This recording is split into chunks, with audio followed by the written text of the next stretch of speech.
Welcome to SyrupCast episode 20. Guys, we made it. Yeah. Pay no attention to the man behind the curtain.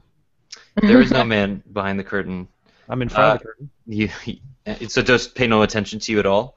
Pay no attention to anyone near a curtain at all. The man that you're not supposed to pay any attention to, Douglas Soltis. How are you, sir? Ahoy, hoy. I'm Fridaying out. You are Fridaying out, and you look good doing it. Thanks, buddy. Jay McIntyre, how are you? I'm great. How are you? I'm pretty good. I You just look got super back. clever today. Thanks. What? Yeah, I love the sweater collared shirt combo. You're And the rocking it. glasses. The glasses are my fave. That's because I think I have an eye infection from our boss Ian, who's Oh my god. currently at home. I'm so worried about that. My This left is the eye. eye infection that he had to go to the emergency room with last night. So Yeah, so we hope you get better, big guy. mostly because we don't want to get it. Yeah, but Patient. I was wearing contacts and now they were all scratchy, so now I feel paranoid that I'm going to get infected. But I was at a Rogers event earlier, hopefully not infecting the entire executive team there, and I had a chance to talk to Guy Lawrence, the new CEO, on the occasion of Roam Like Home, which is a new initiative that allows anybody that has a share everything plan, one of Rogers' new all-encompassing share plans that has unlimited talk and text and voicemail and a big bucket of data that you can share with up to 10 devices. Anybody who has one of those to spend $5 a day down in the U.S. and go nuts with their plan. So that's really interesting. It's a lot cheaper than buying a traditional bundle, and all you do is you text travel to 222 right before you leave, and that way you get opted in, and you spend $5 a day up to 10 days max, so $50 a month total, and you can use your data bucket that you spend in Canada in the US, so potentially saving you quite a bit of money. This was actually heralded as one of Rogers' more satisfying offerings. We've heard from people in the comments and around the internet in general that they like this. Doug, do you like this? Yeah, it sounds really simple to use and decent in terms of what it's providing. We've covered a lot of different companies in the past 6 months to a year who have kind of stepped in as a third party to ease the pain of Canadians traveling in the U.S. And that's because the carriers haven't really stepped forward and provided just a convenient solution. So if this is that, then yeah, that's great. I don't know what's going to do to some of the companies that we cover, but them's the breaks, I guess. It's much easier if your service provider is providing you good service.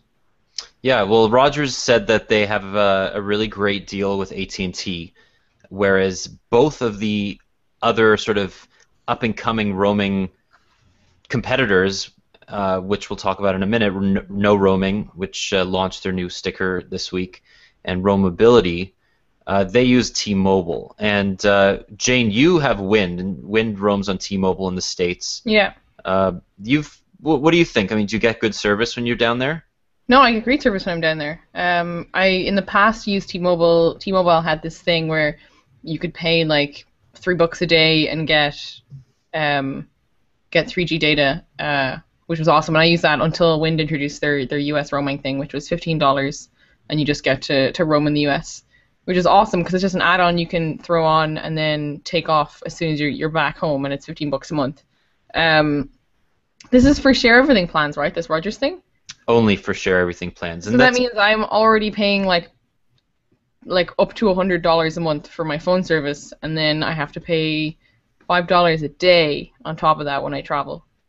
Yeah, but you get scandalous. No, it's not, because you I know get that it's access capped. to. But But you're not paying. It's basically $5 a day for access to your existing data. And that's what they said, that nobody really calls or texts when they're in the States. They just use data. So you're spending $5 a day for more data than you would have received using a Rogers bundle previously, which gave you 50 megs for $8 a right, day. which is silly. But that's silly if you look at it from the perspective of Roam Mobility, which is a very different kind of service. And you have to think about people who go roaming. They don't want to change SIM cards. They don't want to worry about signing up for a plan. All they have to do for this is opt in once per 6 months. So it's a 6-month opt-in period. They get to roam using LTE. T-Mobile doesn't do LTE with Wind. Roam Mobility does have T-Mobile LTE, and it's actually a pretty great service, I will admit. But there are parts of the U.S. where T-Mobile's network sucks, period. Yeah, so as a former U.S. resident, we have to note that generally T-Mobile is considered the Wind of the U.S., but all of the major carriers in the U.S. have just regions where, like, for every major carrier, there's large cities where their service just sucks. So right. It's not like Canada where you expect the big three to have great coverage or decent coverage in all the major spots. It can be very region specific or even like within a state hit or miss. So it's a tougher comparison in terms of where you're getting good service and where you're getting bad. That's true. And when I said that T-Mobile service for me is always fine in the US, I'm talking that I exclusively go to like New York, San Francisco, and Las Vegas. Yeah. And it's all for like tech events. So I have no problems in those 3 cities, but I'm sure that if I was regularly traveling to the US to other cities that I wouldn't have the same experience. So I have intermittently good service. I basically do the same triangle as you, except I spend a lot more time in New York than I do the other 2 cities. Yeah. T-Mobile in Las Vegas is the same as any other network in Las Vegas when we go down, which is during CES, as in they're all terrible because everybody in the world is using it. Outside of CES, it's actually okay because I've gone quite a few. I go quite regularly, go like once a year. Oh right, yeah. So you gamble away all your earnings. Yeah, all the money that you pay me goes straight to those Vegas strippers. Okay. But me too. But yeah, no, it's I would say on par with New York outside of CES. Yeah. T-Mobile's good in New York. I have pockets of the air.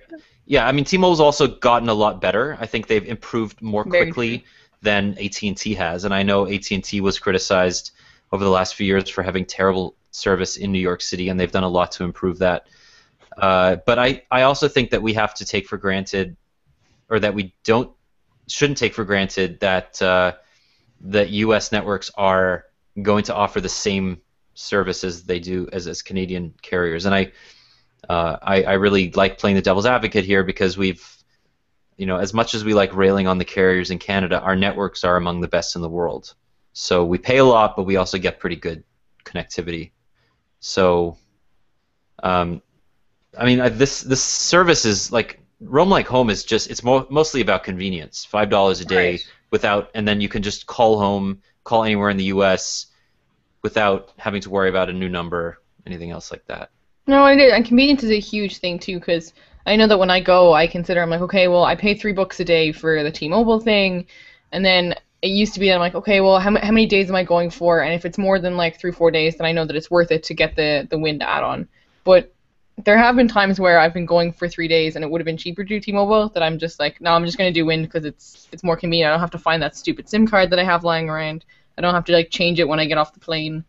So convenience is like definitely something that I think is going to push people on it. Yeah.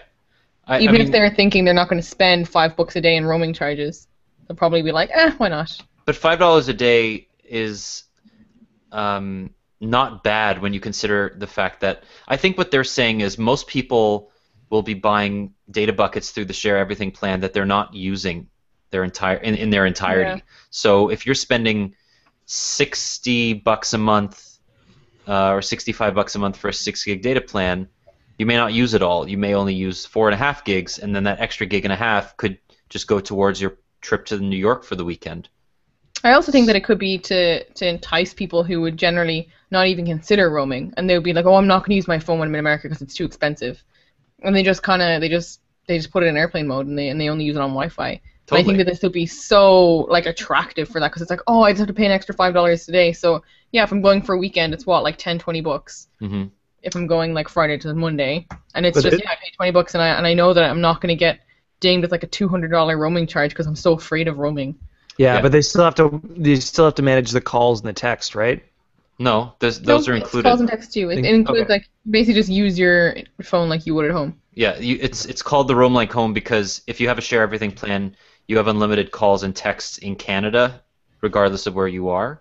Gotcha. So they're just extending that plus your data pool that you spend whatever amount per month on to the U.S.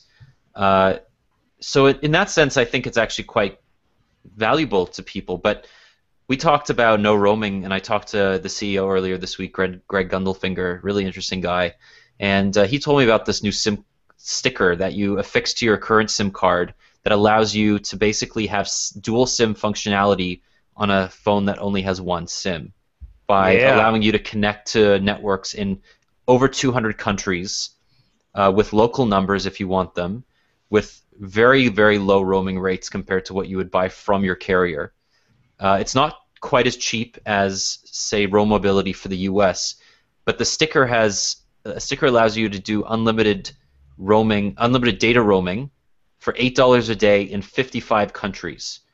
And that includes the US and the UK and many other countries. So that's actually quite interesting. It's a great feature. Yeah, so there's two things with that where you're looking at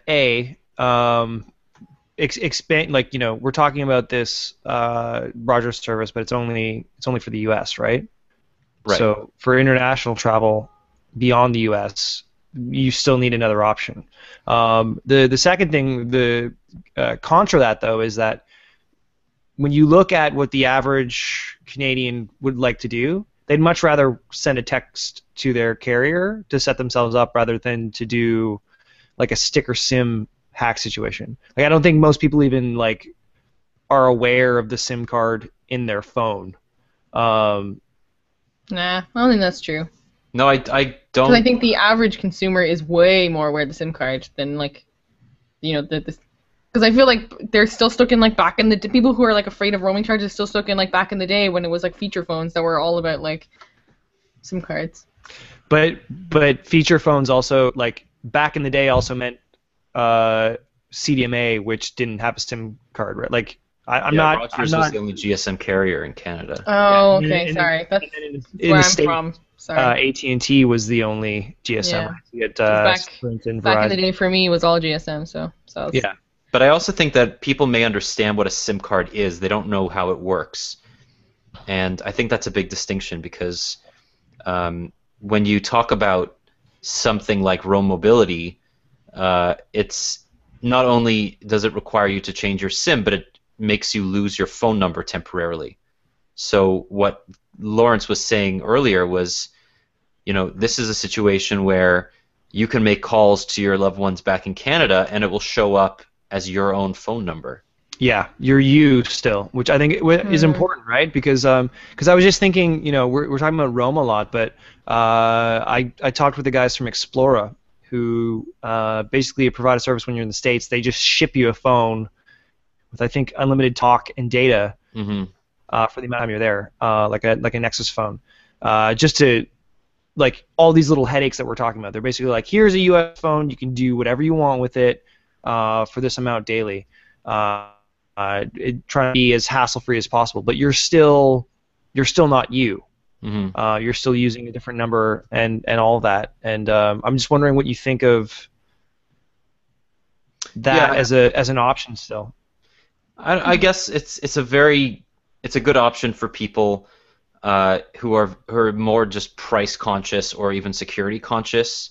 Yeah. Because I know a lot of times when you're logging onto another carrier, you may have concerns about logging, like metadata stuff in the US, the NSA, blah blah blah. I mean, they sound like they're paranoia conspiracy theories, but they're not. They're legit concerns. And I think with something like Xperia, you don't have to log in with your own SIM card. You're basically anonymous if you want to be. On the flip side, you could also be concerned that they may be plugged directly into the NSA and they may not have your best interests at heart, or they may sell your metadata to marketers as well. So I don't know. I mean, Xperia is an interesting solution, but it's a very niche product. I really don't think people want to give up their own phones. I wish that was true. Like, if you're logged into your services, like, with what was it Glenn Greenwald has revealed, like, although it hasn't come out yet, Canada is as much a participant in that stuff as the U.S. is. They're part of like that Five Nations program. It's Canada, U.S., U.K., New Zealand, and Australia. So the idea that our stuff isn't being logged right now, anyways, is the documents haven't come out yet. Like, extra listeners for the podcast is what that is. Yeah. Yeah, that's exactly what our carriers want to hear about our government. I don't disagree with that. I think that Glenn Greenwald has probably done a lot of good for the public's knowledge of what's going on in our governments. I think a lot of Canadians don't want to know. I think they're a lot more apathetic about their own security than the U.S. is because of the NSA and about how disconnected we are from the Edward Snowden stuff. I would love to get somebody like Matthew Braga on here who deals with this in a much more... We should talk to Jesse Brown, because he so the week of the shooting in Ottawa, Jesse Brown, independent journalist, used to work for the CBC and I can't remember the name of their tech podcast, but he was doing that for a while.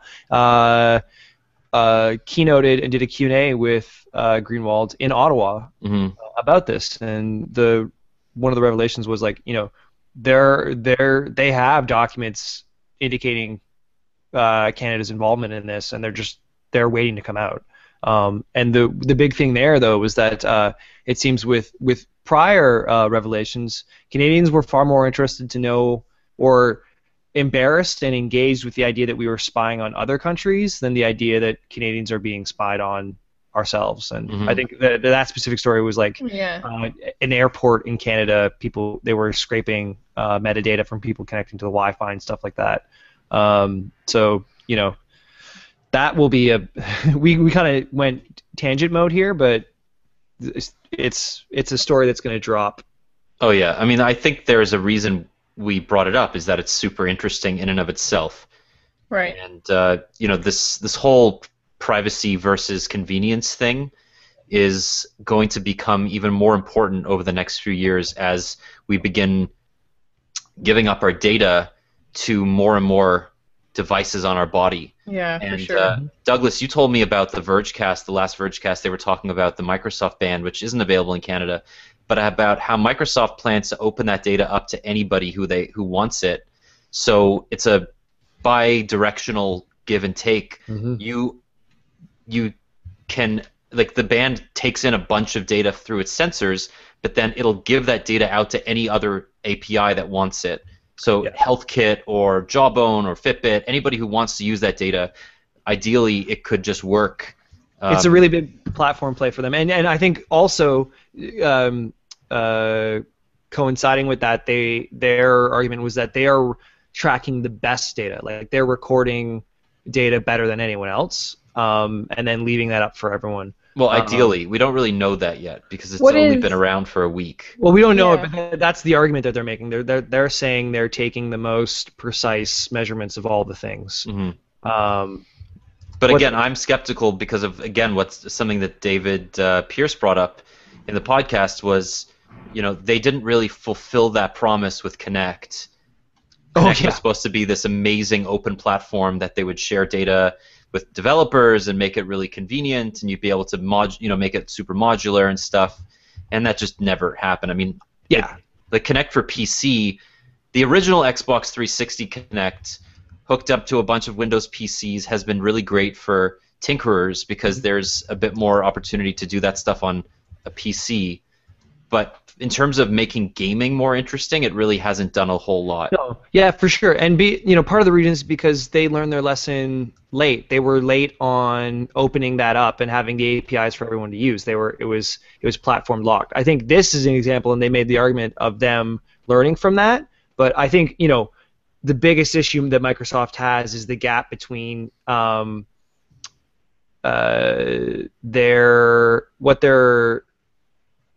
I just had a really great turn of a phrase and then I forgot it. Their intentions versus their execution is Microsoft's biggest problem, because they promise the moon and they want to get there, and then it never turns out. Like, but the Connect is used. So go ahead. So Kinect was used for a ton of great stuff by developers. It was just like, yeah, it wasn't commercialized in a bunch of third-party uses, but Kinect was used for like a ton of great stuff. Because they like were the mostly first generation. hacks, though, right? No, yeah, I know, but Microsoft did launch Kinect for PC, right? To enable developers to do more with that platform. Mm-hmm. And I know that there have been a ton of hackathons and stuff over the course of since the Kinect was released, and it's a worldwide thing. It's just a little bit underground, and it is true. I think that they really messed up when they stopped forcing users to buy it with the Xbox One. Mm-hmm. They a lot of those promises that they made about it being a required part of gaming and how games would be forced to use it. That they just let developers off the hook too easily, and I don't know whether in the long run consumers will be. The problem wasn't that they stopped making it mandatory. The problem was what the device was doing that made people demand that it not be mandatory, because it was always on. It was always. That wasn't the reason, though. Yes, it was. It was using up system resources. Too. It was price, but too. It was also the fact that like early games that didn't really know how to code properly for the One didn't. It was actually slowing games down. So a developer that claimed 60 frames per second at 1080p couldn't achieve it because the Kinect was using up too many system resources. That's after the release of the system. When it was initially announced, you had government saying that they weren't going to one in their country unless there was a way to the pervasive monitoring. Like I was like Scandinavia or something. It's like, we're not allowing this in our country because it watches you all the time. Oh, okay, yeah, security. So back to the privacy stuff. Yeah, and that's, InfoSec, man, it's hot. That's one of the things that I think there's a company in Toronto that's doing the Leo, and it's like a fitness band that you wear around your leg, and it's like fitness intelligence, and it's supposed to take the data that you have, and what's supposed to do is prevent injury. So what it does is it takes, say that Doug goes running, and it basically monitors. It takes all that data, and it basically compares that to the data of other people, and it says like, hey, Daniel also went running, and when he showed similar data, not long afterwards he injured himself. Yeah, they were hey Doug, like, be careful because you're at risk of injuring, like, injuring this muscle or this part of your body. But the problem is that requires Daniel and Doug to submit their information to the cloud and to relinquish that and say, in order for me to have the convenience and to have the advantage of it predicting my injuries, I have to agree to share this certain part of my life. Yeah, and the thing there is that they're doing that information submitted anonymously. Yeah, but they were a panelist at West, and that was part of the write-up that I did. Where they were arguing the only people who have issues with that sort of stuff are maybe our generation or older, because they were the final generation to grow up in a world where not everything was shared all the time. Yeah. Like, are you guys okay with this? Like, I don't know. Like, I'm totally on the boat of like, yeah, share my location if you can tell me how to get around traffic. Like. Yeah, I mean, I can. So my only thing is, I got into a bit of trouble with that a few years ago because I was posting photos from my old apartment and I left the EXIF data in there, and somebody threatened to come and find me. That happens to me as well. And I mean, the EXIF data is so precise. Yeah. It's so inadvertent. When you open a phone for the first time, Android asks you, is it okay to store your location data for your own convenience? And you're like, yeah, of course. Why would I ever care about that? You may want to map out where you took all your photos. And then you realize that photo that you posted to Flickr and made public has your address essentially right there for everybody to see.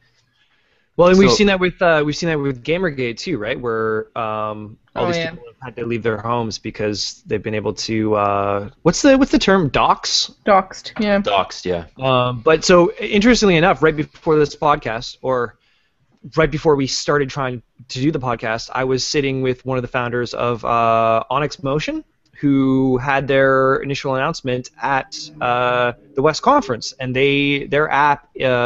Right, I can't remember the name of it, but right now it's like a coach or something. Yeah, it's a wearable app that helps you with your free throw basketball form Mhm. by measuring things and giving you recommendations to improve your form. And they're looking to expand that to basketball in general and other sports as well.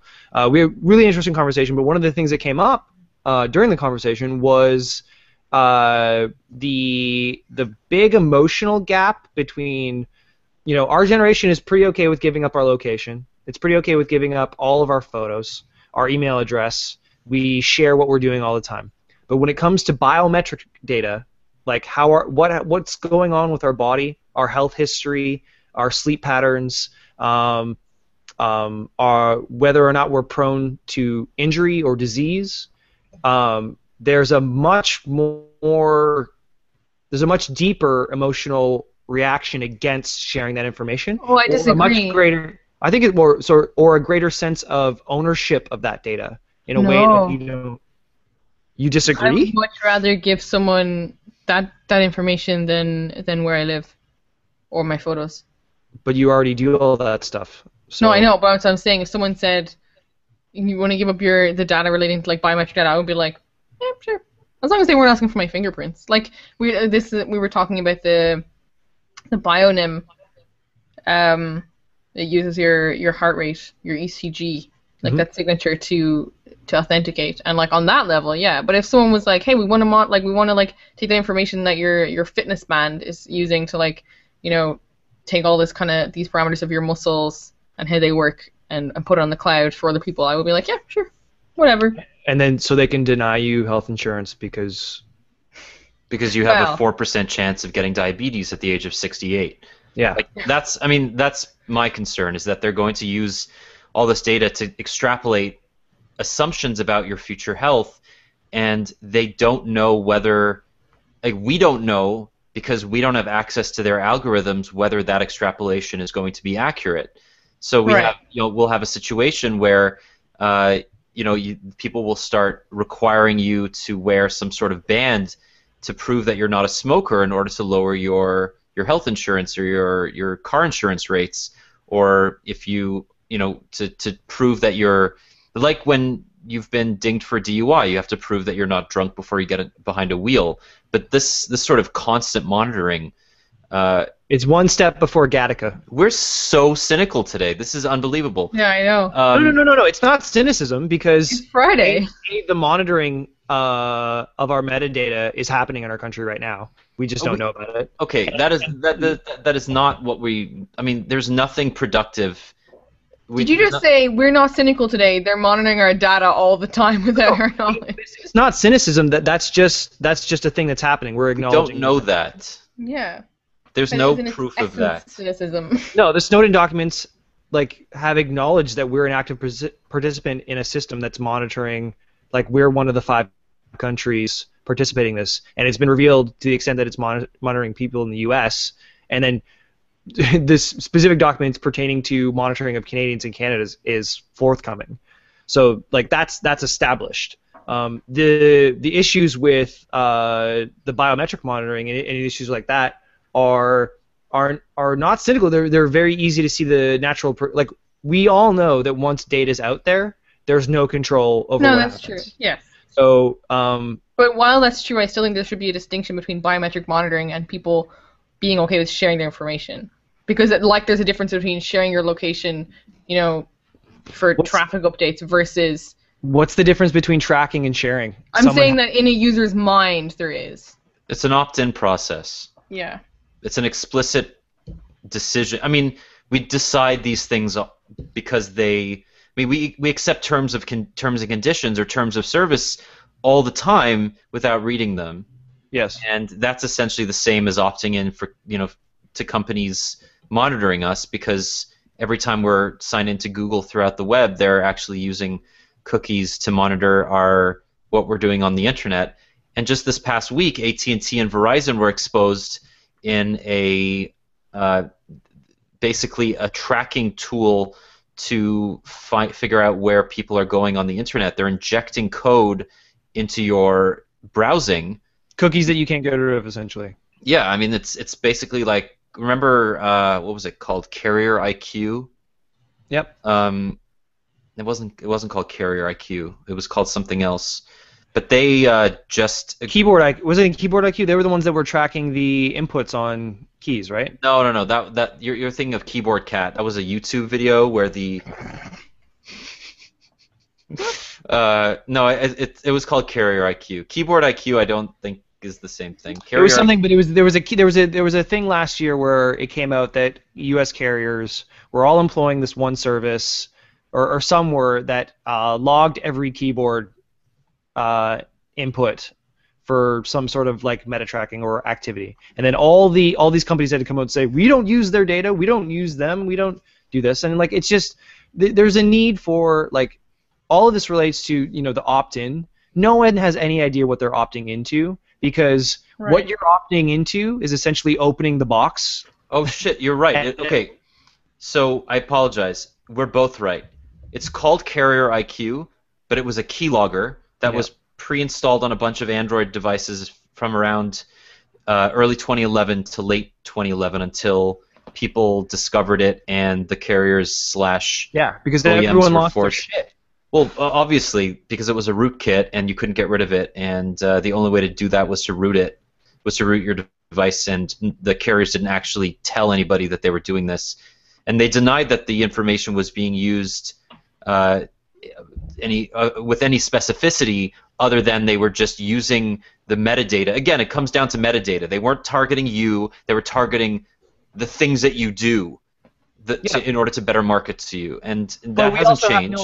But we also have no idea if that's true or not. That's just a statement that they released after it came out that they were doing this. So I think it goes back to, like, at West, the hardware makers of these biometric wearables were saying the real need here is essentially a data bill of rights. It has to be like legally established and regulated, because otherwise, like, the individual person or vast swaths of society have no input or oversight or awareness of what's happening with the technology that they're using. I certainly don't. Like, we work in this industry. We're tech professionals. We have a general technological savvy beyond the average citizen. Speak for yourself. I am, and for the rest of us. And we have no idea what's really going on with the consumer electronics hardware that we use. That's true to some extent. I mean, so it comes back to a lot of those arguments about, if we're writing about this stuff full time, are we required to know the technical ins and outs of the products that we're using, or are we telling stories? And on a high level, we're accused of, I guess when I first started at MobileSyrup, and before that I used to write for another publication, I would spend weeks testing and getting every bit of spec data, nook and cranny. I would find out. I mean, I did basically a non-tech type reviews where I would want to know how fast a phone was compared to its predecessor and blah, blah, blah. And today we do that to some extent, but it's become less necessary because of the fact that it's a phone and you can't overclock it, and everything's so quick and blah, blah, blah. You don't really need it. Did you just, like, move your cat? Yeah, he was trying to, let's just say, unplug my laptop cords, so I had Amazing. To provide... I just saw this, like, you're throwing a cat from the corner of my eye. But so going back to what you said, it's just whether or not we have a responsibility to investigate this stuff. I don't even know if we have the capacity to. No. Like, a detailed level how this stuff functions beyond like taking a look at the specs, beyond like what's happening at a underlying system level. Like how would we even go about investigating exactly what is happening at an OS level with a phone, happening to the information that's being transmitted over the air? Like, well, I mean, there are tools. What tools are there too? There are tons of tools. There's something called Wireshark, which can it's a packet sniffer, so you can intercept on a variety of technical levels. I mean, these are tools that I used when I worked at my previous company before I worked for MobileSyrup, and I mean, these are ways to intercept types of traffic. UDP, TCP, figure out what port things are running on. I mean, these are low level type of tools. But I don't think that benefits most people. Most people don't care, the makeup of a of a CPU. They don't really know or want to know Yeah. what goes into the L2 cache of a Power VR, GPU. They just want to know And that they their did- phone is faster than yours, and they'll spend the Yes. money to do that. But they also want to know that their phone isn't screwing them. But they can't know that unless they know these things. Like, the things that Yeah, have come but- out around the NSA or the CIA actively participating and contributing in open source projects to leave backdoors into systems. The fact that the FBI is trying to get to stop Apple and Google from encrypting device data because they want a backdoor to information. But once a backdoor is established, anyone can use it, right? So, Daniel, the tools that you're talking about do exist, but the requirement to know what's going on with the systems that they're monitoring requires constant monitoring. No, I know, but what we're saying is that we're journalists, and we're a certain type of journalist, and there are enterprise journalists who will know more about the non-consumer stuff, and then there are security professionals who are often not journalists but are employed as such because they have a better grasp of the tools necessary to write about it. And I think that we have to identify our own responsibility in this. It takes a certain type of talent to do what we do, and it takes a certain type of talent to do what they do, and we have to acknowledge our strengths and weaknesses. And obviously, it wasn't a tech journalist who uncovered carrier IQ. It was a security professional, and he passed it along to somebody, and the journalists then began writing about it, and they disseminated the story. And that goes back to what Doug was saying about how we are professionals in this area, and we still don't know because we're not security professionals. Correct, but we need to know the right people to call when that happens. Yeah, And we can't be an expert in every field. I think it's our job to put context around the insight, which is why Snowden didn't go himself. He found good journalists at publications who could go through the data and decide what should be released and what shouldn't, and tell that story so he could have a separation from it. I would like to maybe throw this out to the listeners to maybe comment and say how much they would like us to follow up on stuff like this and do deeper investigations, if they'd be interested in learning more with what's happening with their personal information and their devices, and then maybe we can dedicate some time to either getting people on this podcast to talk more about it, or just in our regular editorial process, contributing more time to it. I'd also like to know something. Do you listeners believe the carriers that they have your best interests at heart? I mean, do you believe them when they say that they're dumb pipes that just want to transmit data over the airwaves and the cable waves, or do you think that they have another sort of more insidious plan in place? I know. It's not insidious. It's self-interested, and insidious means that they don't disclose it. Like, remember when Bell said that they were going to start tracking its mobile and internet users to more accurately provide ads to them? I mean, they came out and actually released a press release about it because they said that this was in their customers' best interest. They're going to be shown ads anyway. They might as well be shown the right ads. And people were up in arms about it because they had no choice. They had to opt out rather than opt in. Yeah, and some of that's just best intentions, but no what's the word? Not exposure, but like a sense of openness with what your intentions are.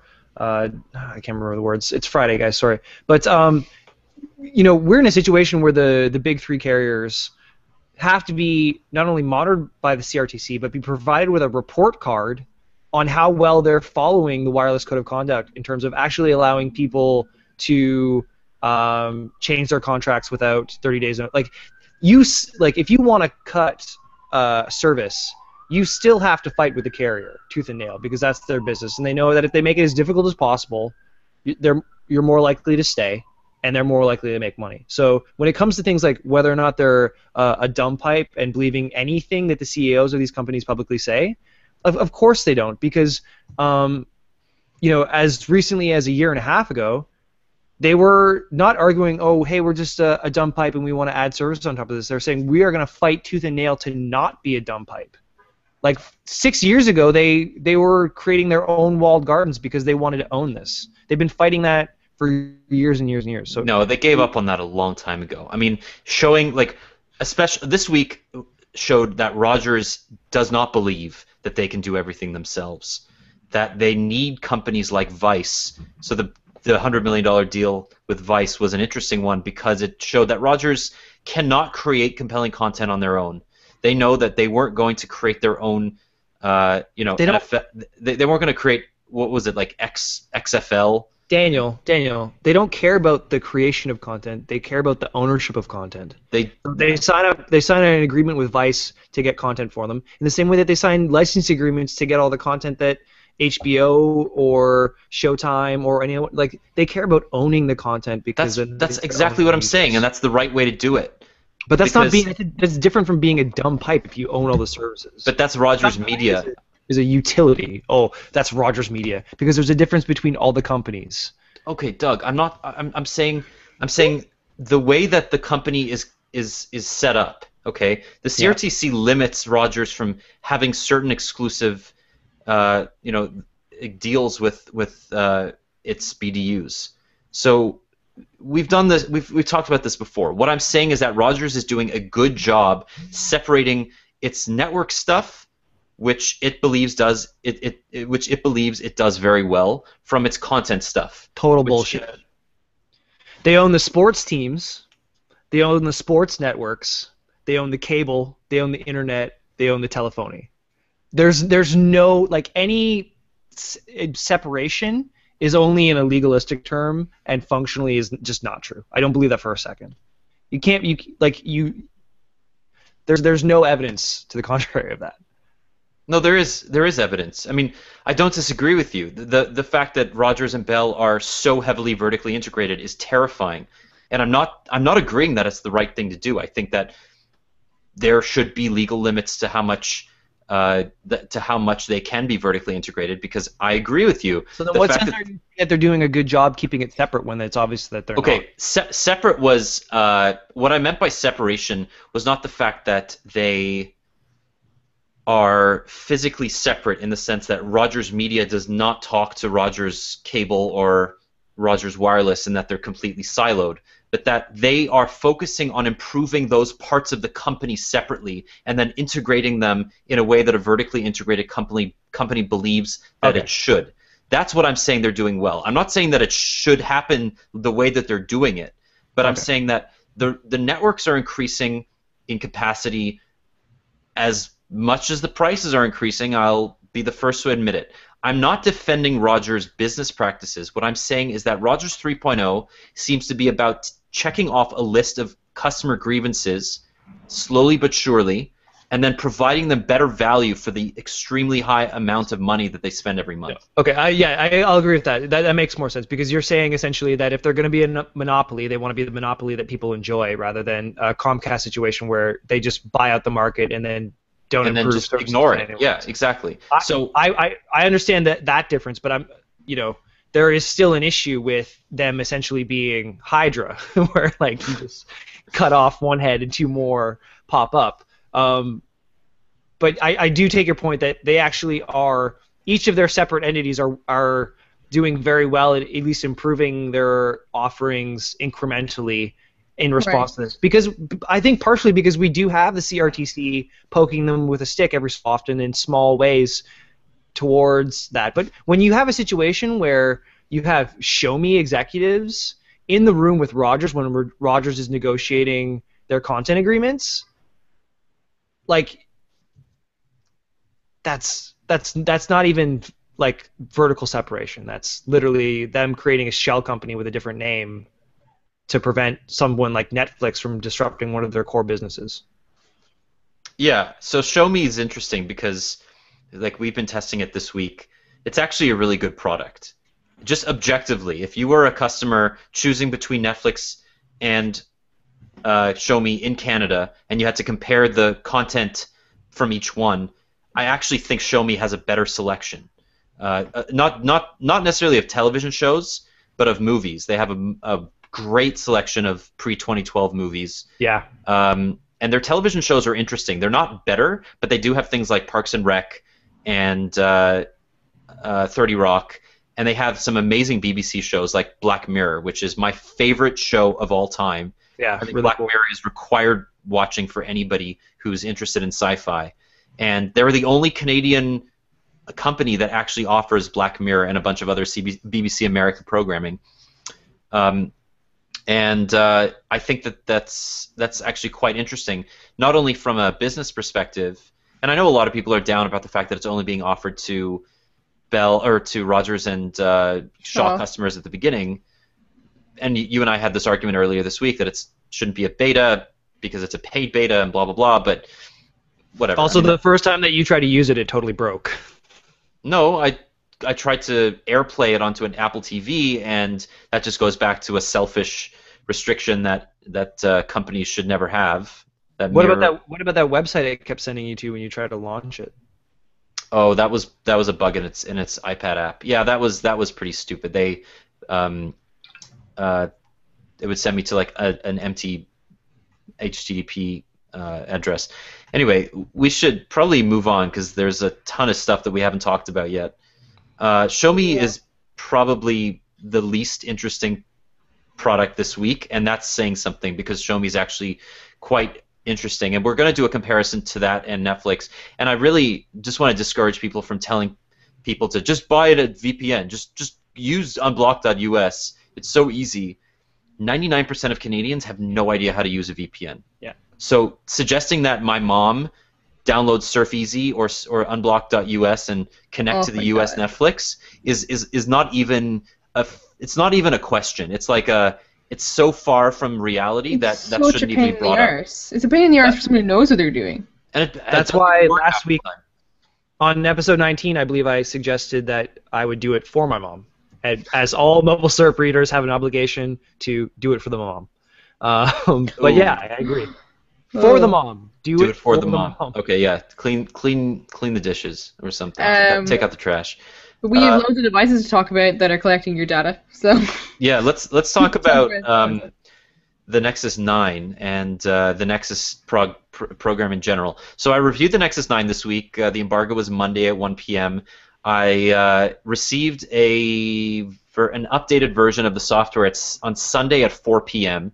that fixed a bunch of bugs that I'd experienced since I got the device a week before, and it completely changed the way the device worked. The battery life was better immediately, and I've used it this week, and that's been reinforced. There's a bunch of other things that got fixed. There are a few problems with the device, and I acknowledge them in the review, but I also said that I think this is the best Android device you can buy on the market today, and Lollipop itself is just worth the investment. Yeah. It's just beautiful, and it works really well. So Jane, you also have a Nexus 9. Have you found the same? It's like I go back to the same tablet conversation that we have every week, which is that it's like my Sunday car. I feel so it feels so unnecessary, but I love using it. And it's the same way I felt when I bought like the first generation iPad. It's like I don't need this, but using it, you're just like, oh, this is so nice. What the hell is a Sunday car? Sunday car is a car that you own specifically only to drive on Swoosh and only is two-seater, and yeah, it's just basically very impractical and unnecessary. But yeah, no, I agree. I think it's the best Android tablet out there, and I am very glad that I have one to test, because I definitely wouldn't buy one because I couldn't justify it. But yeah. And Doug, you just finished with the iPad Mini 3, and you liked it. I think you said it was one of your favorite devices. Yeah, well, so I had the opposite experience with that, whereas I come into tablets generally being like, I guess what Jane's saying is like, I don't really have a use for this, or it would just be a luxury add-on, because I rock between a very portable phone and then a very light laptop, which I just make it work. Whereas with the Mini, really to me hit a sweet spot where I could actually leave the laptop behind, and I felt use the Mini as a primary content device in a lot of different use cases, because it was big enough, it was small enough, and it was very comfortable in every environment. So I was definitely really surprised at how much I liked it and how much I liked using it in a way that generally, because even just like it's this weird thing between, like, I have a Samsung Tab, which is essentially like the same size, but that balancing between the weight of it and the aspect ratios and how it fits in your hand, you know, I would have to force myself to read an ebook on the Tab. Yeah, but even reading your review, it sounded so much like it did sound like the Sunday car scenario when you were like, oh, even like just like cuddling up in bed, like instead of my laptop, I would use the iPad. And it sounded so like, isn't this a nice luxury to have, as opposed to I need this device in my life because I need it.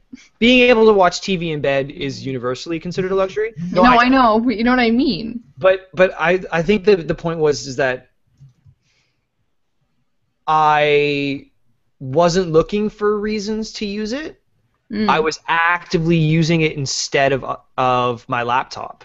But you're also actively using it instead of other devices that would have done just fine on their own. Yeah, but then I also don't have to carry those devices around. So like today, I was out and about, and I carried the Mini with me the whole day and used it as my device, which means I don't have to carry a laptop bag. I don't have to worry about a charger. Like it is. And that's because you weren't working today. So no, I mean, MobileSyrup doesn't mean I wasn't working. No, yeah, you know what I mean? Don't throw him under the bus there, Jane. But I mean, you didn't have a need for your laptop today. If you were setting out to write like your 2,000 word review, you wouldn't say, "Hey, I'm just gonna leave my laptop at home and use the iPad Mini." Okay, well, first of all, Jane, not having an understanding of what I did today. I mean? But yeah, so if I need to sit down and write something for X amount of hours, of course I'm going to use a laptop. The problem was, or the difference being, I was all around the city today, and I needed to be digitally connected, and I wanted to be very portable. That's what I mean by not working. Normally, I mean you weren't in like productivity mode, like sitting at a desk, like email, like content, like in Word, like word processing, like you weren't in like traditional office mode. Yes. So Jane, what I'm saying is normally when I'm not in that mode, I have to carry around a laptop because it's the thing that I need to do all the other stuff with, in addition to the heavy productivity. With the Mini, I don't have to carry my laptop to do the things, to have it to do those other things. I can take something that is actually a superior experience for anything other than, you know, writing a 2,000-word review. And actually, one of the things that I discovered with the Mini was that it's actually the width is perfect for two-handed typing. So it was actually a device.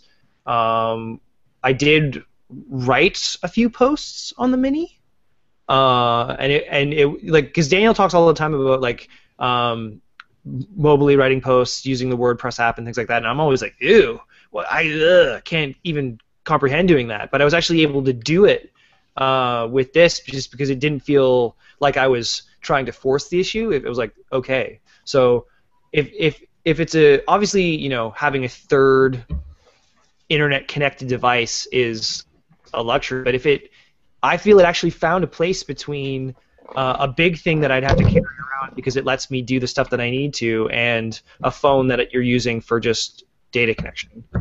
Whether that hits for a lot of other people, like obviously I have a 4-inch phone, so I'm not carrying around a phablet, but right. Even if I had the iPhone 6, I would still love to have a Mini. Yeah, so I think the argument about productivity in iPads or in tablets in general comes back to whether you consider word processing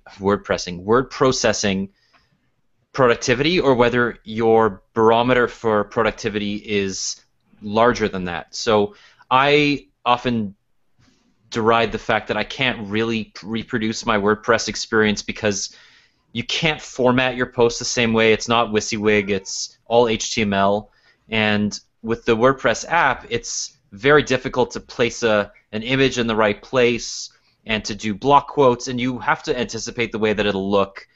Whereas with the WordPress editor on a desktop, it just feels a lot easier. It's not necessarily the fact that I don't type as quickly on an iPad. I'm fine with that for shorter posts. It's that I don't have as much control over the experience as I would on the desktop, and I think that comes down to, and I think that's why Markdown has become so popular in mobile word processing with apps like editorial and drafts and things like that.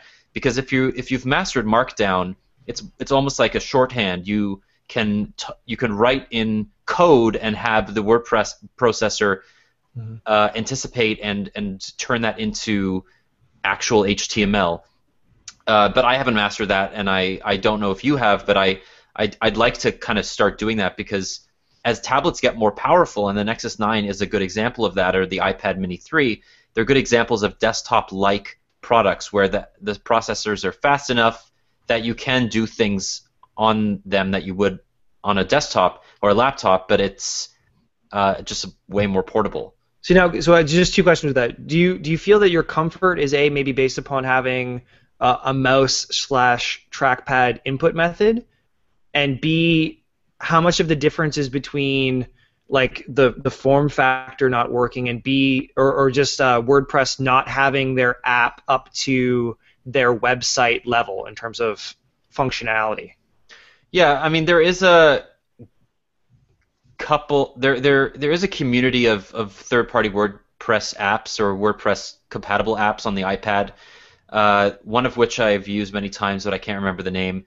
That allows you to kind of drag and drop images and things like that we do on the WordPress laptop app or the desktop version. But it's never quite as seamless as it is. I have a workflow where I'll take a photo on my phone or using my DSLR, and I'll upload it to Dropbox, and that'll show up in my taskbar on my Mac, and then I'll just drag it into WordPress, and that's how I put photos in. With the iPad, you can't do that. It's not nearly as seamless, and even on Android, which allows you to do more background tasks and have two apps open at the same time, it's still not nearly as seamless and not as intuitive. And until that kind of gets to the point where I feel my workflow is just as fast on a tablet as it is on a laptop, which I don't see that happening anytime soon, I'm not going to transfer my life to a tablet. Yeah. So I never went WYSIWYG. I'm always HTML editor. Yeah, it's just preference. Yeah. Okay, so Nexus 6 coming soon to Nexus Play to Google Play. That is good. $749 for the 32 gig, $799 for the 64 gig. Available in blue or white. Jane's like, or sign here for your soul. That's also a color. Yeah. Yeah, that's true. I wonder if there'll be like a shit brown version sold only at carriers.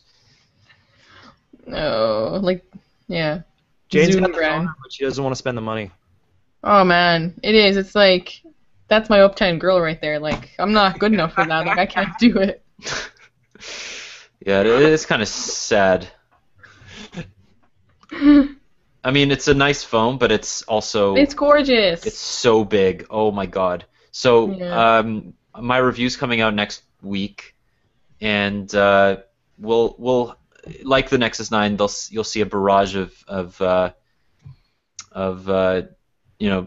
reviews at the same time. Can't really say when, but it'll be next week, and it'll be interesting because I think, like the Nexus 9, there will be a diverse range of opinions on this phone. And it will come down to whether or not you think 6 inches is too big or whether you can fit it into your life. Hey Jane, can you fit 6 inches into your life? Oh my god, can we go to the next product, please? Okay, so segue. We're talking about phones that are really nice but too expensive. Jane just put together an amazing... Oh my god. Homerian in hell. That's what you should say. On mid-range phones, because we work in this industry and we don't want to spend this much money on phones. And Daniel, you just bought that Sony... The Xperia Z3 compact. The compact. And then Jane just reviewed all these phones that are actually for an amount of money that people won't cry at. So do we want to talk about... the phone will make you want to cry. God. Sorry, I was in mid-range madness the last 2 weeks, and I reviewed like a handful of mid-range phones. And there are some amazing mid-range phones out there, but these aren't them. Because there were some lemons. And the problem is that they're not lemons throughout. It's like each of them have like redeeming qualities, whether it's price or camera or form factor.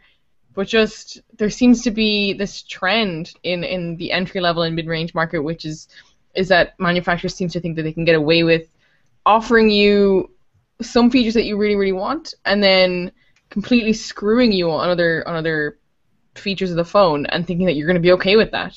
And it's like for when we have phones like the Moto G, which are just great devices, it's so obvious to, I hope, all of our readers that that's not the case, and you should definitely be doing your research if you're buying a phone, or even if someone that doesn't want like the OnePlus One, or like they're not looking for like a kind of a fairly priced, very high-end phone. They're just looking for, I just want to do Facebook and on WhatsApp and check my email and make calls.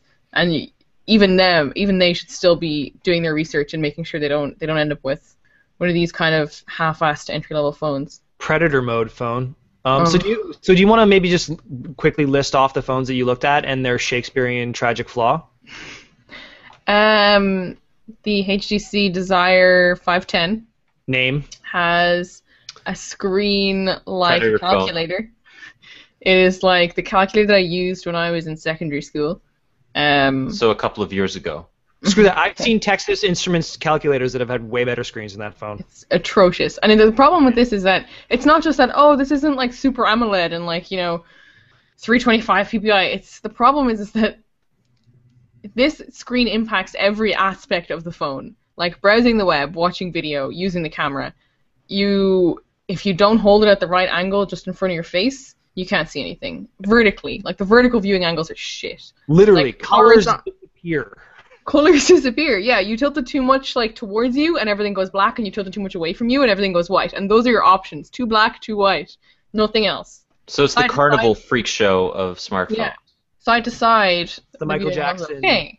The problem is that no other aspect of the phone is enough to make up for the fact that it's a touchscreen phone where your entire interaction with the front of the phone is screen, as it has been for the last 5 years, and it's shit. Like, it's so unpleasant. So the problem is that it's not a bad phone internally. It's just got that FWVGA screen that one cannot stand. It's got a nice personality.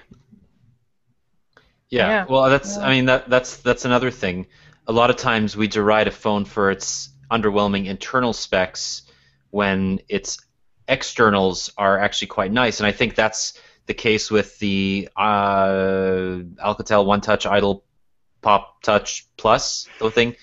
Alcatel One Touch Idle X Plus, which is available on TELUS and Kudo. No, yes, yeah, just TELUS and Kudo, and it's $350 on TELUS and $300 on Kudo, and it is worth neither price, I don't think. Because, and that's the worst thing, is that it's got, like, the spec sheet reads like it's a kind of one of those entry-level flagships, but the build quality is just off.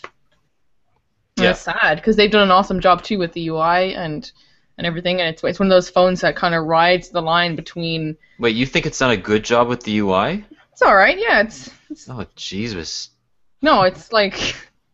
They made their own browser, which I think is ridiculous. Yeah, and I said that in my review. I was like, this is unnecessary. But a lot of custom UIs, like the Ascend Mate 2 has its own custom browser too. You just kind of ignore it.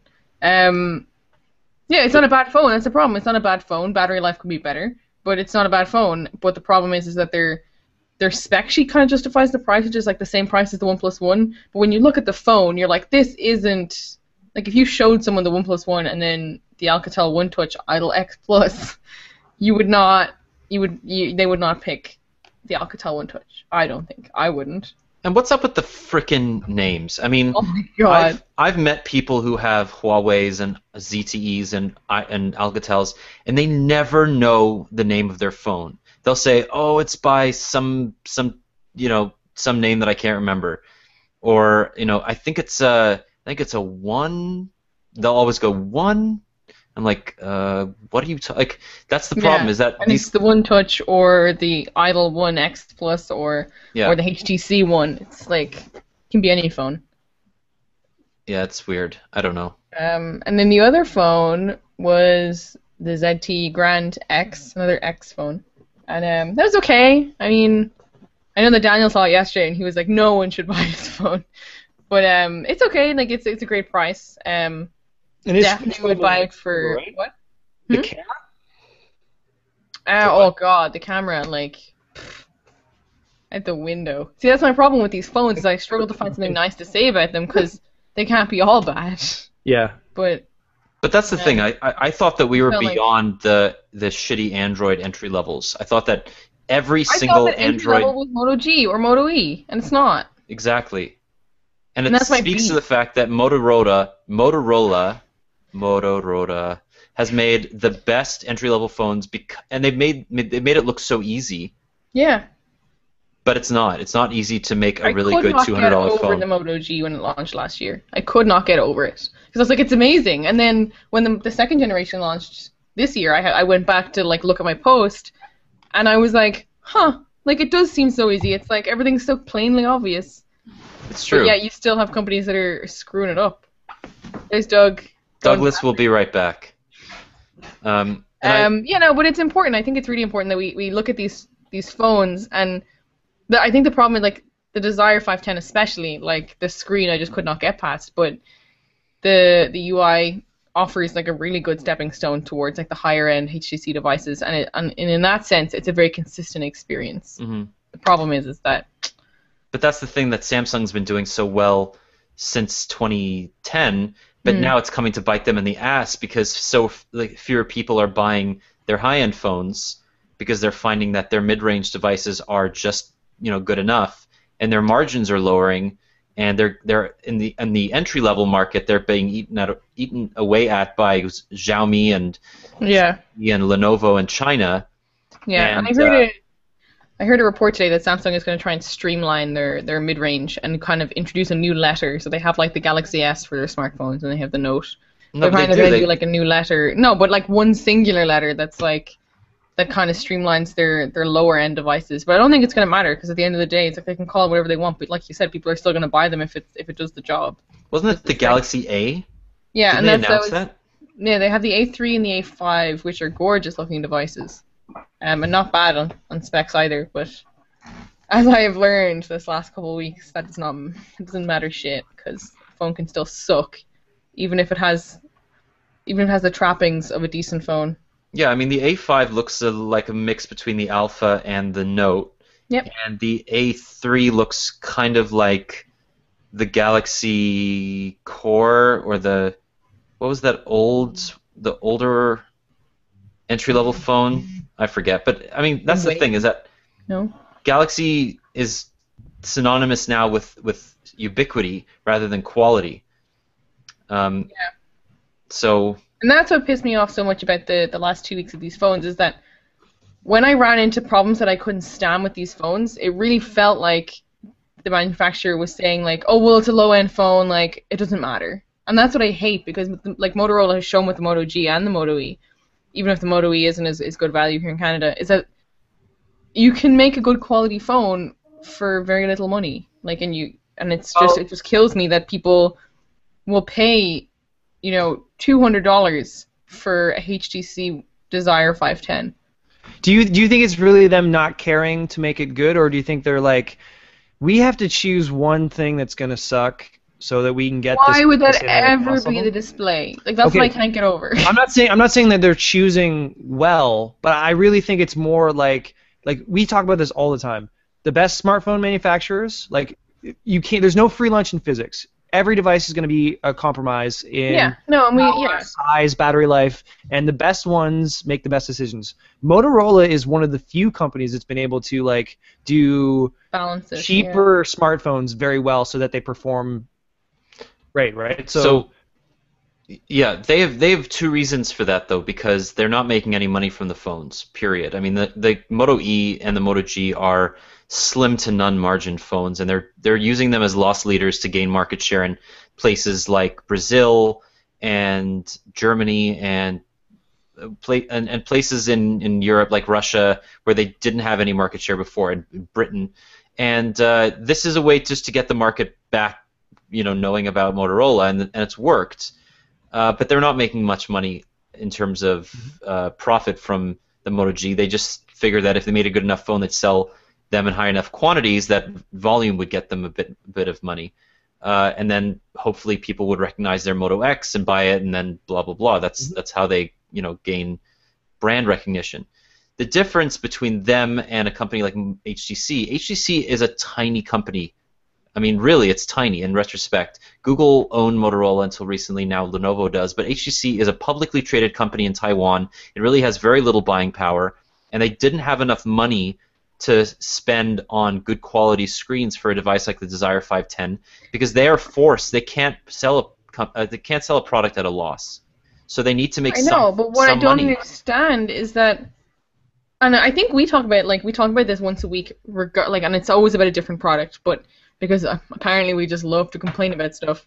But every time like a product comes out that we don't like, we talk about it and we're like, how did this get past like so many people? Like, how many people had to approve this before it got to market? Because we're good at that. We're good at talking about devices that are good because we recognize the value in certain things. I think that's why we do what we do. No, I know, but I think that it goes back to that. Is that was there like this is so harsh, but I'm going to say it because it's Friday.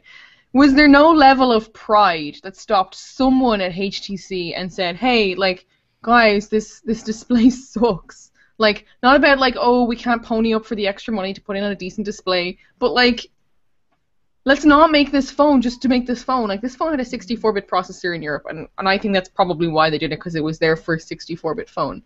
But it doesn't here. No, I know. That's also really weird that we got a different SKU. North America did, yeah.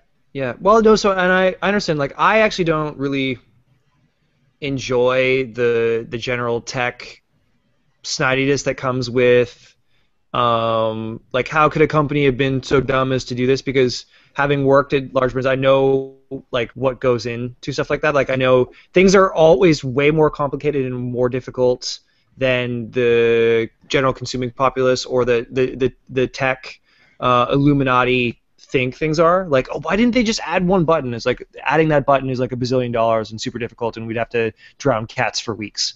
Like, sometimes it's just that. But yeah. I think, Jen, what you're talking about, which is really valid, is like, what does your brand stand for? And is releasing this device going to contribute to that brand and being a successful company, or are you, for a short-term gain, shooting yourself in the butt? Because and it's not like this was a major play for HTC. It's not like the Desire 510 was a make-or-break device and they'd spent so much money developing it and so much money like producing it. They were like, you know what, it sucks, but we just have to do it because we spent so much money at this point. Let's take these spare parts that we already purchased, slap a device together, and shovel it out. Like, but, you know, and Samsung does that to a certain extent as well. But, you know, we talk about Motorola doing a really good job with this. That's only been for the past 3 years. Oh yeah. Motorola used to be that company. And that's what Daniel said about, like, they use those low-end devices that they make barely any money on to gain market share and to gain brand awareness. And it's so true, because I remember 5 years ago writing a Motorola and being like, another Razer Droid. But now it's like, oh man, a new Motorola device. Because they followed a short-term gain model, and it ruined them until they were forced to decide what kind of devices they were going to make, because they only were able to make one or two because they were struggling to survive. And they happened to, you know, rediscover that professional pride, that, you know, that American-based Chicago company that has design sensibilities, you know, and then they got sold to a Chinese company. So, well, and the Chinese company that we just wrote about copied the iPhone 6, but not relevant here. I agree with you there, but I also think that Motorola understood something that HTC doesn't, in that you can't make too many products. If you spread yourself too thin developing 800 products, then none of them are going to make any money, because you have to market them and you have to get into carrier agreements. And I also think HTC does something very interesting. It also says, hey, we're going to make a flagship called the One M8. You're going to really like it, and we're going to ask you to buy 10,000 units of it, Rogers or Bell or Telus. But when you do that, I also want you to take my Desire 510. Mm-hmm. No, I don't want to do that. That's a lot of commitment. Well, but I'll knock off $50 off the MSRP of the One M8. Okay, sure. We'll take 5,000 units. Done. HTC is one of those OEMs that probably goes to each carrier and says, we're going to have 6 phones this year. If you take our top phone, the one that makes us the most money, we're going to give you 4 at half price. And I think that's another thing that people don't realize is that with carrier negotiations, this isn't just a matter of selling a cheap phone to people who don't want to spend a lot of money. It's carriers agreeing to buy 10,000 units of a device where they know they're not going to make any margin either. And just how to push it, like, and also it's important to note that it's not always the device manufacturer pushing the agenda and then the carrier agreeing. So sometimes devices are made because the carrier asked for it. Like, yes, but not in this case. No, and that's something that I kind of touched on my review a little bit when you were talking about how these phones, like, we'll give you, if you take our top, we'll give you the other 4 for half price. Mm-hmm. I feel like the mid-range and low end are more so affected by that than the high end, obviously. But it's sort of like, when you go into a store specifically looking to buy a cheaper phone, there's a lot of garbage, and I find that when you go to buy a high end phone, like Samsung's, like the S5 was not a strong hitter for Samsung, and I don't think they're going to make the mistake again. But I find that there's so much more leeway and so much more wiggle room when you make a shitty entry level phone. It's like people don't mind as much, and the problem is that when you go in and you don't know as much about a phone, and you know that you just want to buy a cheap phone that can do the basics, and you have all these options, and like 80% of them are garbage, then you run the risk of buying a shit phone. There's a reason why all the Samsung phones are called Galaxy, right? Because they spend all the money marketing the high-end pinnacle Galaxy device, and people who don't want to come in and spend that much money will then buy. Well, the salesperson will be like, oh, okay, so you don't want the Galaxy S5, but we do have the Galaxy Mini or Active or this, which is it's still a Galaxy brand. It's still really Galaxy, but this one's the right one for you. And they're like, okay, cool. I still bought a Galaxy, but I didn't get the high-end one, which is, And if you ever look at Samsung's Galaxy branding, it's small Samsung, huge capital letter Galaxy, small subsequent brand. So it's Samsung Galaxy Note 4, Samsung Galaxy Alpha, and everything is Galaxy first, so that when you go into a store, it's not I want an Android, it's I want a Samsung or I want a Galaxy.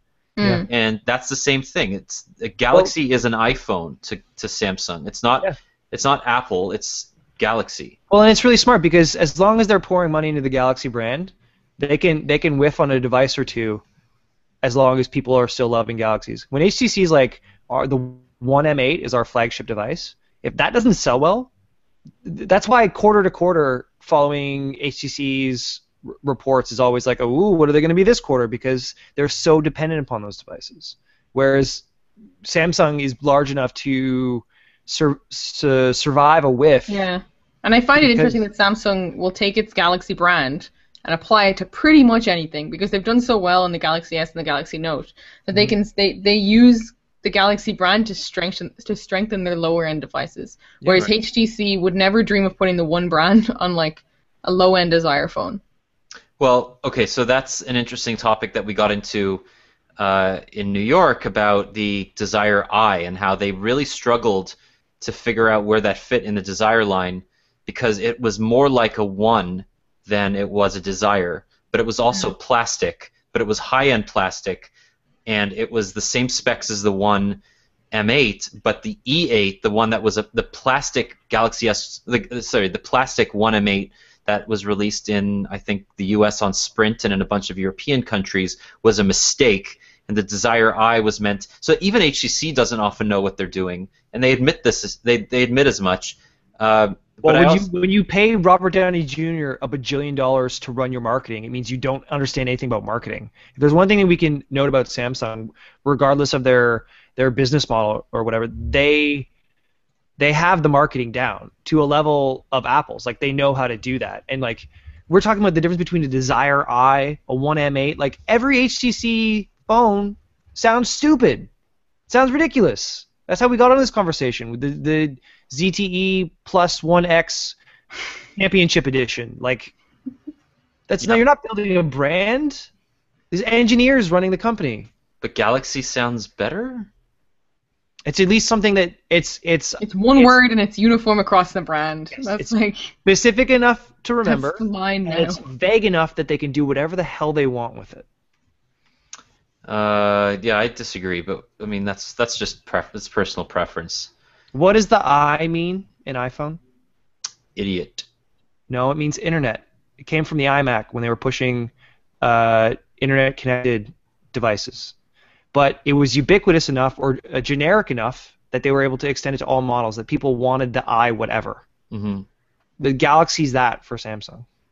Yeah, no, I totally agree. I mean, we're not marketers, so I mean, I'm not certainly familiar with how a company decides on its names, but the Galaxy Alpha to me it sounds very uh, uninspired. I don't understand why. What is Alpha? What does that mean? Galaxy See, Alpha. Is it when I number one? Then I why was isn't it thinking about it big? today. I was thinking about the Alpha today when I was writing about the Galaxy S6/Project Zero/whatever they're calling it tomorrow.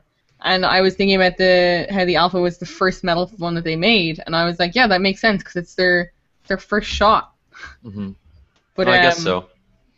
But That sounds that more was like a code name than anything else. yeah, that's what I was thinking. It's more manufacturer level than marketing level. But anyway, We have other like phones that don't have stupid names. a million more things to talk about and that we're not going to get to because I think we're already like an hour and 40 minutes in. What? We've been trying to podcast for like 4 hours, guys. Yeah, we've been doing this So since 2 in knock the on effect afternoon. is that it's extra long.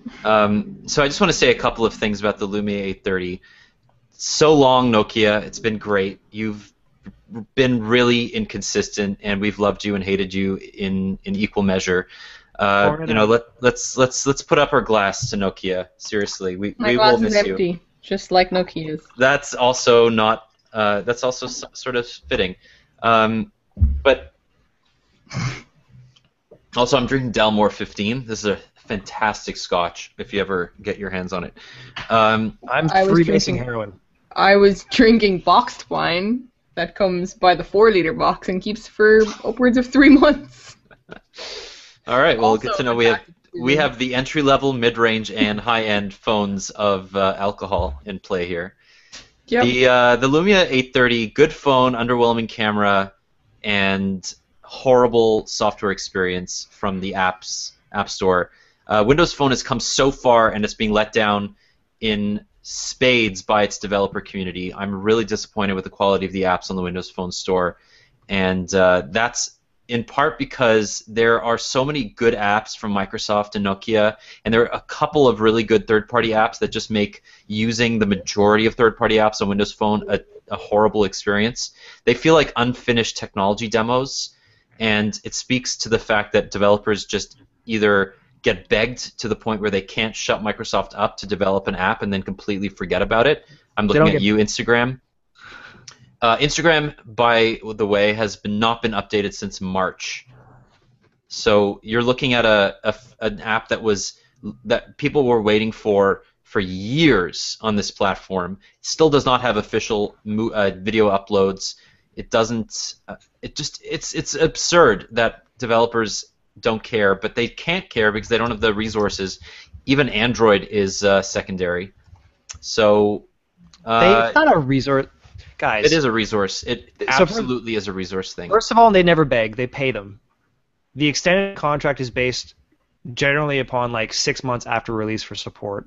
It's never like a 4-year commitment. And I understand the argument about professional pride is one that carries over to developers as well as phone manufacturers. That if you're going to release a version of your app on a platform, it better be the best version it can be on that platform. But at the end of the day, we were talking with Kevin Grant, who's the design engineer for the Android version of Tumblr, about Android tablet apps, and they're basically like, Android developers will care about Android tablet apps when Android tablets sell, but Android tablets won't sell unless the app experience is really good. And how many Lumia devices did Microsoft sell last quarter? 9 million? Developers can't invest the resources to make good apps with that small of device sales.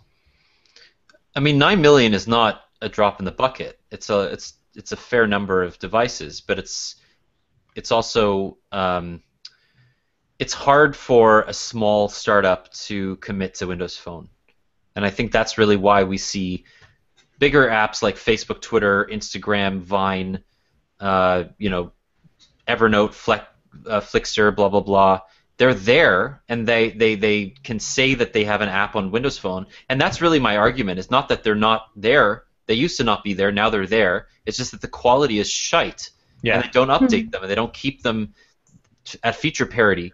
And I feature parity.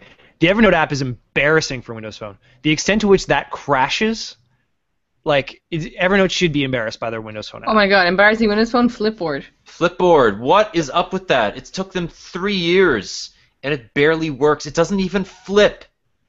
That is the fucking reason you exist.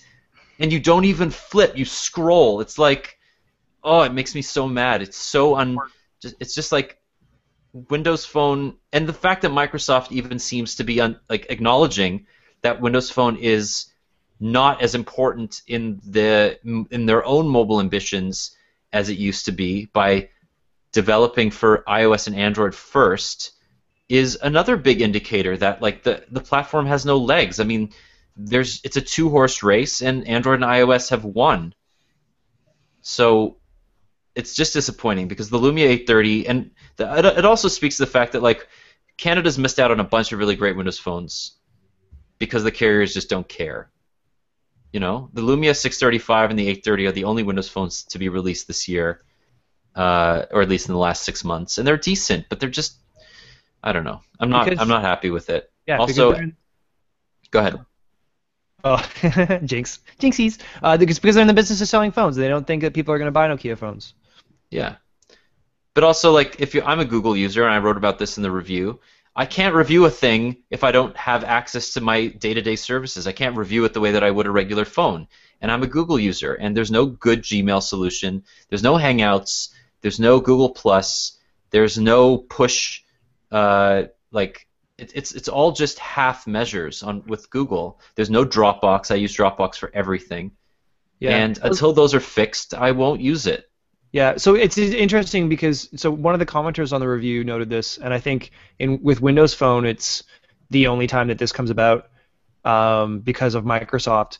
With BlackBerry and to a certain extent even with iOS, if Google's not there, there's no real alternative. Like BlackBerry doesn't offer cloud services, consumer cloud services in the way that Google or Microsoft does, or sorry, Google or iOS does even to a certain extent. But on Windows Phone, at least you have Microsoft does offer a full suite of competing products. So I definitely get the argument that most people use Google stuff. So if the Google stuff's not there, it's a problem. But at least with Windows Phone, you can use OneDrive, OneNote, all these other things, Outlook. There are at least alternatives in a way, whereas a BlackBerry user, you're we just can't do it. Yeah, I mean BlackBerry's whole thing is that the hub makes it easy to consolidate all your IMAP, email accounts, but there's still no push for anything but Exchange. Yeah, because they're assuming that you're an Exchange user. Totally. So I enjoyed the Lumia 830. I just look forward to a time where I don't have to post a disclaimer about the fact that I'm a Google user every time I review a Windows phone.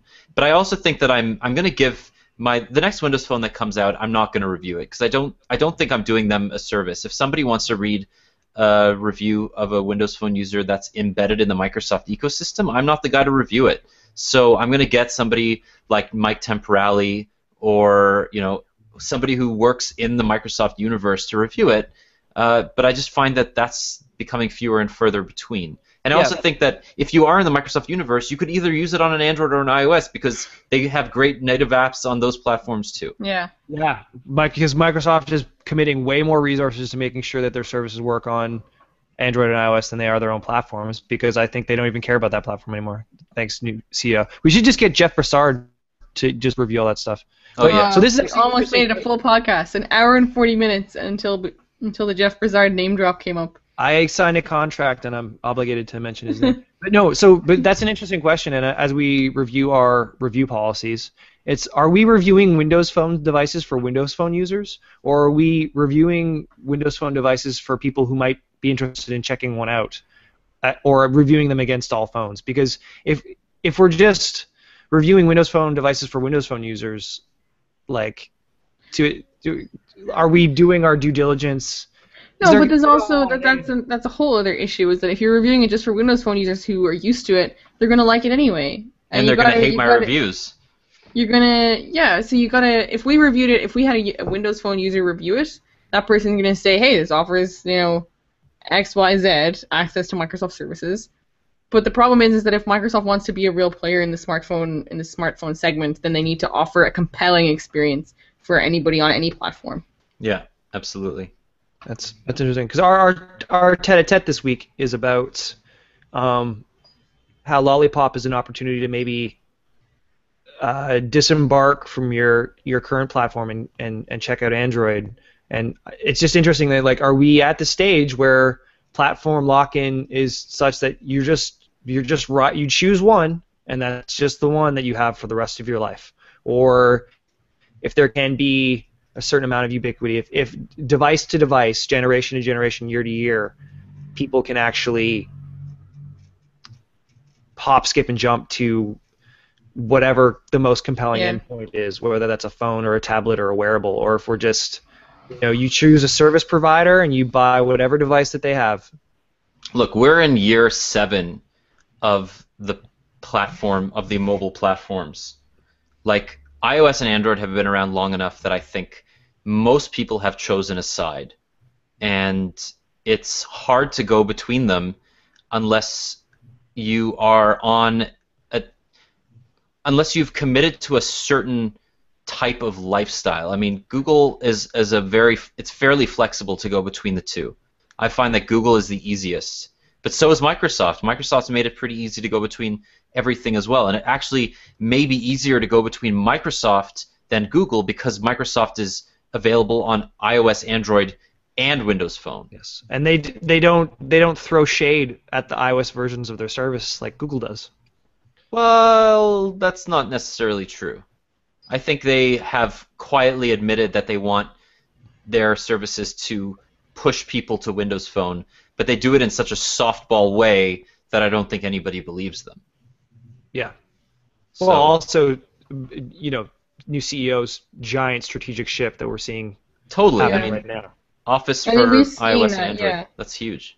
We're seeing that, like, Satya Nadella said he was like, it was a cloud-first, mobile-first company, and we're seeing that in the last month especially, with just the movement on Office for mobile and OneDrive. Yeah. And Dropbox integration. Like, that's huge. It's exciting. And it is. But importantly, mobile first doesn't mean Windows Phone. Yeah. It means all mobile touchpoints. Yeah, and that's amazing because I think that a lot of people probably assumed when he said that we're a mobile-first, cloud-first company, they thought that meant Microsoft was going to focus on their cloud services and their mobile division, and that's not true at all. Also, Microsoft makes some really good services. Like, those are compelling offerings. Yeah, I agree. I mean, I would actually like to see how easy it would be to switch, because I guess, like, my email is my email. I can forward it to whatever, and I can make a send as, alias. How easy would it be to transfer my contacts and my calendar and my my email over to OneDrive or Outlook and just use that? It probably wouldn't be too difficult. We should. Well, there's two things there. There's the data portability. It's like, how do you get the stuff that you have on one over to the other? And then there's, like, if you do transfer over, can you do all the things that you did before? Is it as enjoyable? Is it weird? Are these just different palettes of the same essential services? Yeah, I mean, Google's not perfect either. Like, every time I open up Google Plus on a new phone, it asks me whether it wants to sync my Circle data with my phone's contact data, and I end up getting, like, duplicates of 800 contacts every time I open a new phone, and then I have to go in and manually delete all these people that I don't want on my contact list because I forgot to check a box. And it's like, I mean, Google does some really reprehensible shit, but it's so ingrained in me to use Gmail and Google Drive and Google Docs and Google Maps and all of these things, and Hangouts and Photos. The photos, like I upload all my photos to Google Photos, and like they all just work together, and they save my search history so that when I've searched for a map on my computer, it shows up on my phone. I mean, these are things that are just, you don't notice them until they're gone. Yeah, but we also all have like 5 different Gmail accounts because Gmail has never spent any time in integrating multiple touch points. Like, if you're an Exchange user, that's not an issue, syncing all your information, whereas like, I have even just today a BetaKit email address set up on a completely different domain. Like, I can't integrate those in any useful way. I have 2 Gmail inbox tabs open right now. Like, I have 2 different calendars I need to sync. I have like, it's just, and Google users complain about that. On the VergeCast we were talking about before, they're talking about how, whenever someone switches corporate emails, it's like a nightmare. That's hard, but I also think people need to think about. I mean, people spend so much of their lives on the internet. They need to think about these things before they do them. Like. Well, yeah, but so you go to a new, like, so they work at a parent company, like a media company, Vox, and then they have different divisions. And if you go to a different publication within that, you get a different email. Like, I definitely get that you want to like go into things smartly, which is why whenever a social network launches, I immediately camp at Tron if I can get it, just to have it for later. But there are certain situations where you're like, okay, this is a reality that at some point I'm going to need a different professional email address, and I don't want another Google Plus profile created that I'm never going to use just because Google keeps these things separate, but they pretend that they're different. Right. Yeah, I know. I mean, it's not a perfect solution, but none of them have perfect solutions. So, I think we have a couple of things that we want to talk about, but I think if you're okay with it, we should probably just leave it there. Because I highly doubt anybody else is going to be captivated by 2 hours of this. Screw that. This was a great podcast. No, this was the best podcast I've ever been in. I love you guys so much. It makes me so happy that I work with you. I'm just talking about, like, I know that whenever I listen to a 2-hour podcast, by like the second hour, I'm just like, oh, I've already fucking blowhards. I've already arrived at my destination, and then I forget to finish it. So it's just more like you guys have probably reached dinner already, and you have no reason to continue listening. So. Except for our beautiful faces. Shout out Stephen Porter, who loves the video coming back. We are handsome in real life. Thanks, guys. Qantas wants to know if there's going to be a Z3 review coming soon. Totally, yeah. So that's actually one of the points that I didn't get to, but the Z3 is in my pocket. The Z3 Compact is in my other pocket. They are being pocketed and used and synced. Double-fisted. I'll give you a preview. I really like both of them. I think they're Sony's best phones, and I also think that Sony has fucked up the Xperia line with by alienating its former customers so much that the company's mobile division is basically doomed. Like, they have done so much damage to the Xperia brand by releasing the Z3 in 2014 as opposed to what it should have been in early 2013 that I don't think anybody trusts Sony anymore. That being said, you should trust Sony if you've never used an Xperia device before because these products are really fucking good. Also, why buy a phone now when you know a new phone's coming out in 4 months? Right. So that's another thing. Already said, yeah. But if you need a phone now and you are looking for a really good waterproof Android device with one-handed usage and good battery life and great camera, the Z3 Compact is probably what I would recommend. If you want to take a gamble on a company on buying a phone from a company that lost $1 billion and hoping that they're still around making phones, hasn't lost it yet. Yeah, but they have to still be around so they can update Android, right? That's oh my god. I don't think Sony's going anywhere. They're just going to sell every other part of the company piecemeal until they have nothing left but PlayStation and mobile. And mobile will still be like hemorrhaging. Yeah. No, I don't know. They've promised like a rejigged mobile strategy for next year, and apparently rumor has it that that's the Z4 and nothing else. So no compact, no minis, no XLs, no ultras, just like one phone that they're gonna and they're gonna streamline their mid-range and low-end. I don't know. We'll see. But yeah, I don't have faith in that idea. No, something tells me some executive is going to get trigger happy and be like, "We haven't released a phone in 6 weeks. Go make something new. Just call it a compact." Calculator screen on there. Yeah. Okay, so I think the biggest issue is that, like, do people in 2014 even know that Sony makes things? Do they even know? Like, we grew up with Sony. Obviously, there's like the PlayStation. Does the average person even know that Sony makes phones? Someone, I think it was Igor, from the Toronto Standard, was like, "Hey, what are you doing with that Walkman phone?" And it was like, that is where Sony is as a brand right now. This was like last week. What are you doing with that Walkman phone? Or what's that Walkman phone you have there? It wasn't what are you doing with it. He didn't ask in a sense of like, why did you buy that? But he was like, hey, where's that Walkman phone you had earlier on? And it's like, that's not a Walkman phone. Walkman brand hasn't been around forever. But there is so that's not true. The Walkman brand is alive and well in the Xperia line. It's actually what they call and well? They call their music app Walkman. I mean, shit you not. That's actually what they call their. Don't they have a Sony Xperia Music thing going on? It's called Music Unlimited, but that's how you access Music Unlimited now through your Walkman app. It's kind of sad. I can show you. Anyway, yeah. So Sony has done a good job making phones that probably nobody will buy, but I really hope people buy them because they're good phones. Because they're good phones. That is it. Unless you guys have any other pressing needs. I've shown shouted pressing needs in the mobile sector, but it's too late. Okay. That is our 20th show. If you've made it this far, Blockbuster. Yeah. We love you. Thank you so much again. We are increasing in our listenership, and that's because we are awesome. You guys are the best. We're just gonna kick those numbers in the crotch with this 2-hour podcast. Have a great weekend, everybody, and we will see you next week. Do it for the pod. Do it for your moms.